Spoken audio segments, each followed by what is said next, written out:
Deus pode fazer fluir água da rocha.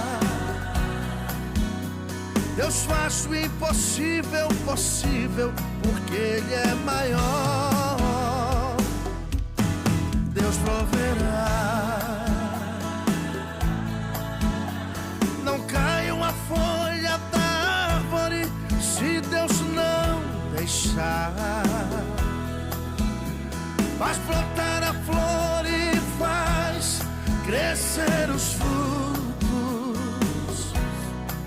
Tudo isso existe porque nosso Deus é maior.